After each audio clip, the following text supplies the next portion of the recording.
Hi, and thanks for taking time to listen to my story. I'm Lorene Guerrero. I am the co-chair of the Development Committee at Mental Health Connecticut, as well as a certified instructor for them, teaching mental health first aid. And I'll talk a little bit more about that as I tell you my story. I'm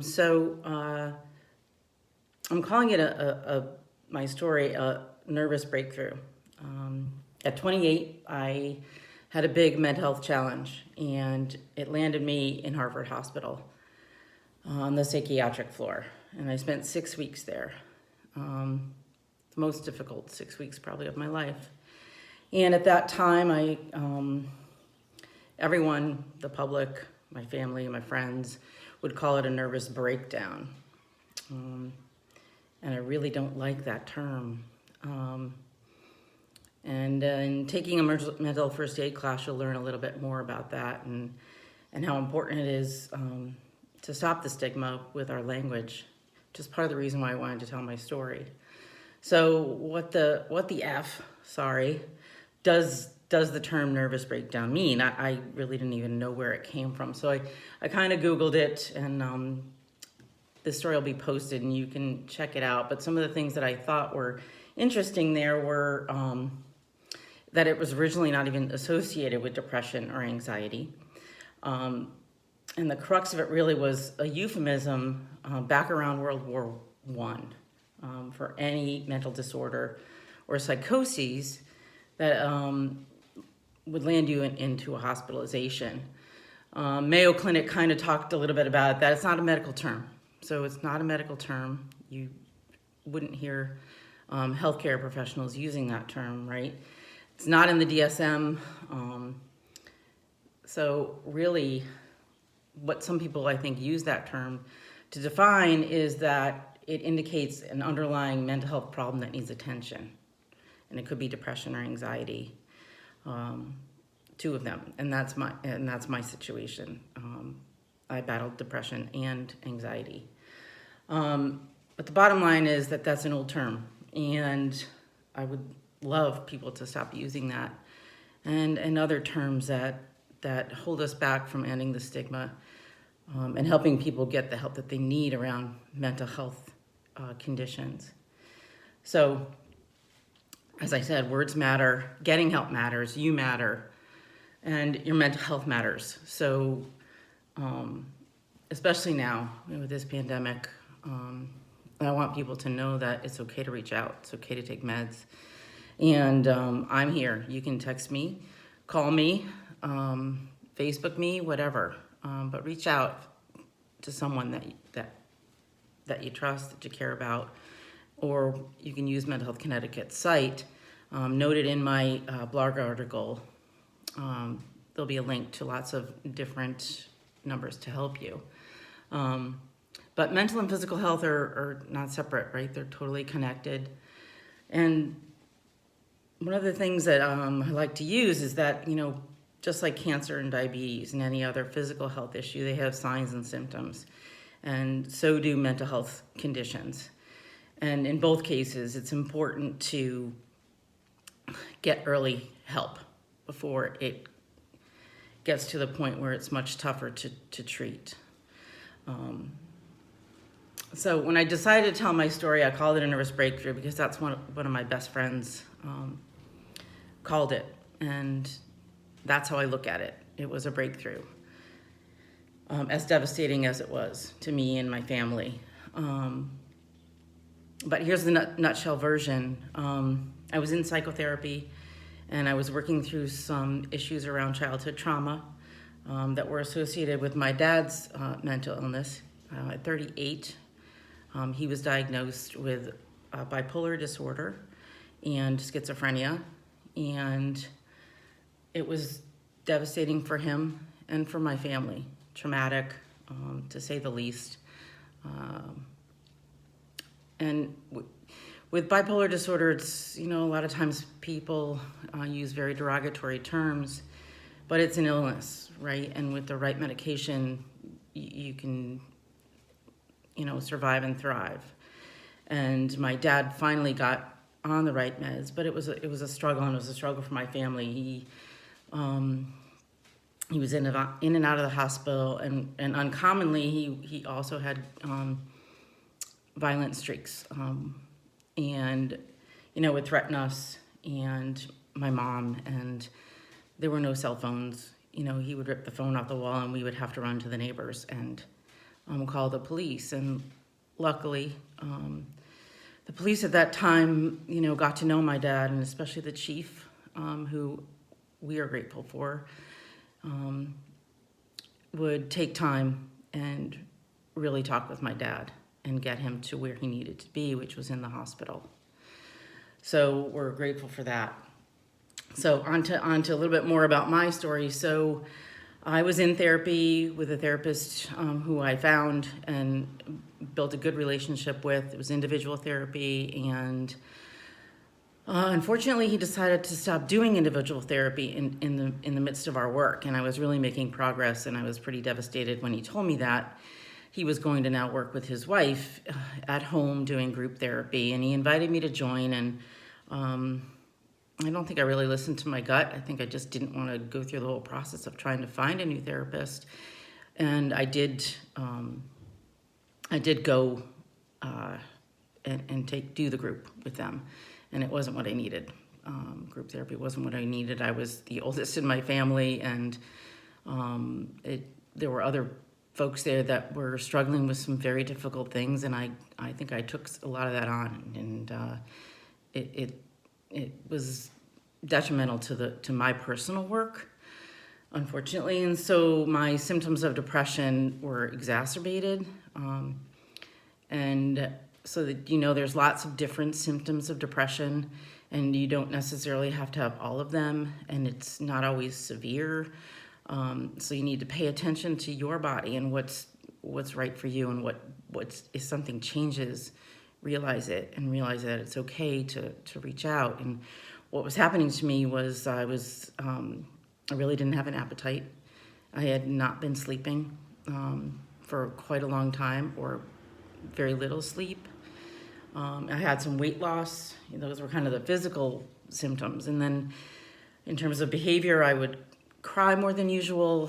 I withdrew, especially from my family. I had a good friend who let me stay with her because I was originally living in my childhood home with my dad, and it was difficult for me to make the progress in therapy. So I moved in with her. She graciously helped me through this, and then it got so bad that the two therapists that I were working with invited me to come into their home to help them, for them to help me. And so I went because I was desperate for trying to get better and figure out what was going on. And unfortunately, they kept me in their house for a week trying to do therapy and get me stabilized without medication. And I got worse. And they ended up taking me to Hartford Hospital. Through the emergency room, I ended up into the psychiatric unit there. At the time, I think this is before we had Institute of Living, which is an incredible resource here in Connecticut, in Hartford. So there I was, and it was terrible. And I was so deprived of sleep that they ended up over-medicating me, and it was a difficult time. Friends would visit me, family would come in, and the look on their face was, it made me feel embarrassed, and, the whole stigma of being in a psychiatric hospital. And I have to say the staff weren't always sensitive to what the patients were dealing with from my mental and physical well-being, and that was difficult too. I journaled a lot at that time. Recently burned that journal because that's not where I'm at anymore. It's not who I am. But it did help me get through it. And so when I got out, they had, based on my dad's history, they diagnosed me as bipolar, and put me on lithium and sent me off to a psychiatrist. And I wasn't myself, and it didn't feel right to me. but I went on and saw the psychiatrist who proceeded to sleep through my hour-long sessions. Yes, sleep.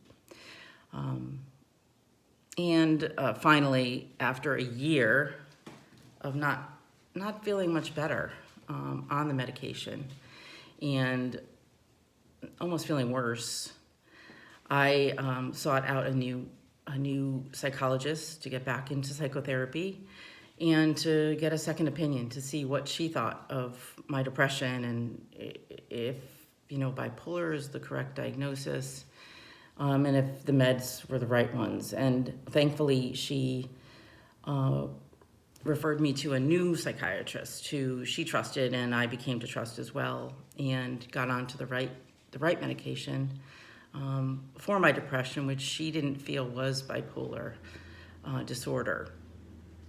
She really felt it was more of a hormone-related depression. So thankfully, getting on the right medication and starting a regimen of self-care, which includes, a lot of things, right? Our physical and mental health are so connected. And for me, I love being outside. So I decided to become a volunteer leader, and I led inner city youth for a long time with Sierra Club Inner City Outings as a way to give back and to also get me outside and not be alone and stay connected with folks. And that was great. And I did that for 20 years. And then I was looking for a new volunteer opportunity, and that's how I ended up at Mental Health Connecticut.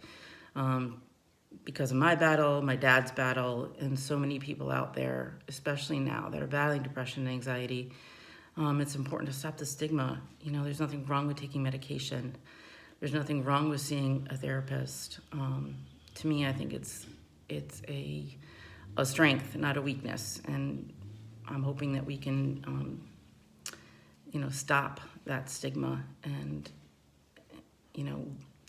looking at it just like we do physical health, right? We're not judging folks for taking insulin or getting chemotherapy when they have cancer or taking a drug for blood pressure medication. So I'm hoping that we can all sort of stop that stigma. So today, you can read in my blog article a little bit different version of this story, but I also share 5 lessons from my nervous breakthrough.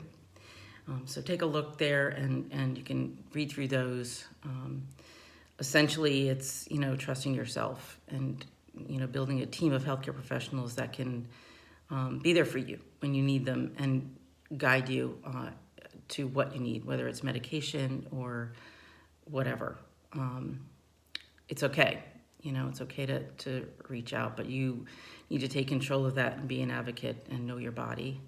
Body, mind, and spirit. So know what's good for you. For me, I started doing yoga and meditating and making myself, especially now, get outside every day and walk, and staying connected. So one of the other things that I love is teaching folks about mindfully wining. And I have a certification in wine and spirits. And for those of you that donate to my fundraiser, I will be doing what I'm calling Grapes for Good and Mindfully Wining. It'll be an hour-long Zoom, and I will hopefully teach you something new on how to mindfully wine. I know that a lot of us joke about the whole use of alcohol and drugs and substances, and we need to be mindful during this time especially, but all the time, about our intake of food and wine. And so this, to me, it's one of the things I love, because wine and food bring people together. And since we can't really do that right now, I wanted to do a Zoom. So anyone that donates $5 or more to my Mental Health Connecticut fundraiser for the month of May, I will send you a Zoom link for the 1 hour mindfully wine. So thank you for listening, and I encourage you to, become a storyteller for MHC. Listen to people's stories non-judgmentally, empathetically and help folks when they're struggling. You know, let them talk about they're having a hard time. And try not to be judgmental, and be caring and kind as much as you can during this unprecedented time and as we move forward. So thank you. Once again, I wish you all well, and I hope to see you in our Mindfully Wine session.